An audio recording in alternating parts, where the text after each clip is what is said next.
Hi guys, just wanted to make a quick video covering some elements of squatting that I think will help. So first and foremost, foot position. I think most folk have got it now that you want slightly wider than shoulder width stance. Most folk will benefit from standing with their feet about 11 o'clock in 1 o'clock position as opposed to straight, okay?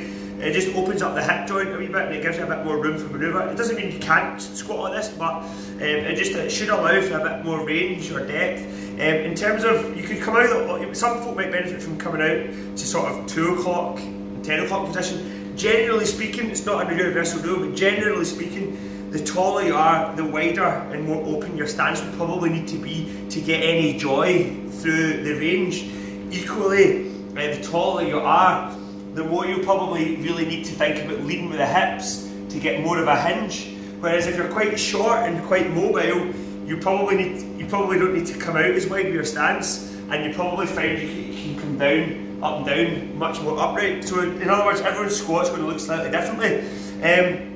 One thing though I want to mention at the start of this video is to cast your mind back to one of the floor exercises we did for a few weeks that is connected to squats, because every exercise you do is connected to a sort of bigger global movement, like squats and deadlifts. In this case, the exercise with the ball between your ankles, when you had the ball round about here, and we asked you to lie on your front and squeeze the ball as hard as you can.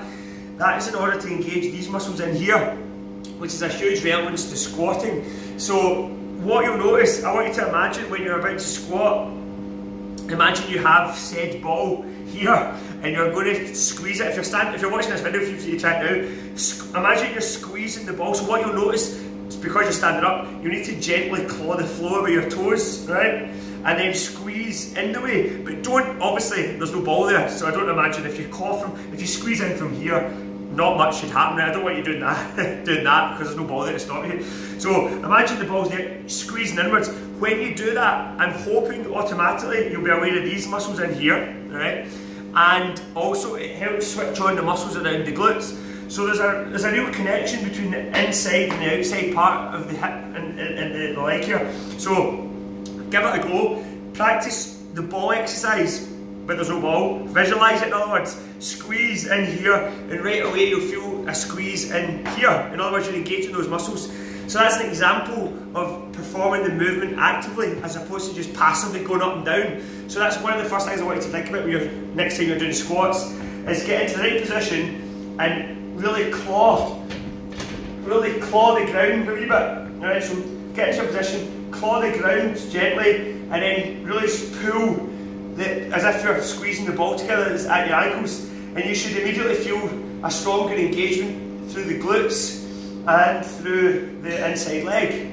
From there, we then asked you to think about sitting back through the hips. Because of the tempo, what makes this so challenging is to get people used to sitting back through the squat. So on the way down, I would say break at the hips, and as you break at the hips, the knees will obviously start to bend. From there, it's just a continual bend of knee, break at hips. So the hips continue to bend, or go back as the knees bend. From there, you then push up, try and focus. If you're clawing the ground, your feet should be flat, the toes shouldn't be curling up. Okay, I know that sometimes people find that if they curl their toes away up, it helps them sit back through the heels.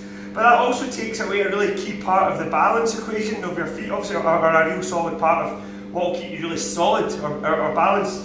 So don't do that. Sit back through the hips so that the weight's going through your heels by all means, but not to the detriment of the other points of your foot. So claw the ground, squeeze the ball between your ankles, then start to sit back through the hips, and you should feel a lot more solid, I'm hoping, okay, as you go down. Only go down as low as you comfortably can while achieving good range.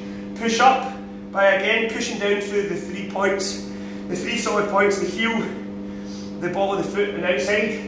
If you're not engaging through the inside leg and the glutes, you'll be more likely to drift forward.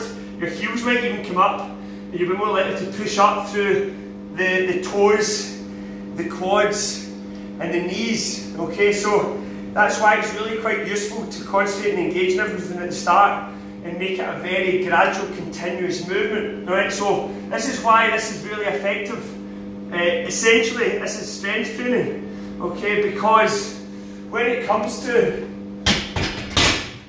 a heavy lift, when you're doing like really low reps, that's what you need to do. You need to create full body tension, and this is what you need to do here as well, because the tempo is so slow. You've got to try and concentrate on ticking all the boxes. That's one of the main benefits of this. So it gives you the chance to really think about all these different aspects. Make sure you don't go down too low. So it all depends on your range of movement. So let's suppose you're thinking you need to go all the way to the bottom. It depends if you're holding the tension though as you do that. So for example, I would say, I mean I can't see myself in the mirror, there's no one watching me, but I think probably that's as low as I would go that keeps this nice and solid. If I were to go lower, I'll just go all the way to the bottom. I kind of lose the tension through my lumbar spine, it kind of rounds in here a wee bit. Okay, so I don't want to go that low, only want to go down as low as I can while keeping a strong lumbar. I'm still clawing the ground with my toes here, but crucially the weight's still on my heels as well as the ball of the foot, and then you really push down through the floor, through keeping the weight really distributed evenly through all areas of your foot. Okay, it shouldn't just be the heel, but also obviously we don't want it going through the toes because then you end up leading with the knees. So that's the benefit of the tempo stuff, is to get you really thinking of really smooth movement. Last thing, at the top, don't do a really exaggerated glute squeeze. This is a really popular thing on Instagram and all the various exercises when it comes to deadlifts and squats, about doing this and really squeezing through. But I don't think it's necessary and not worthwhile actually.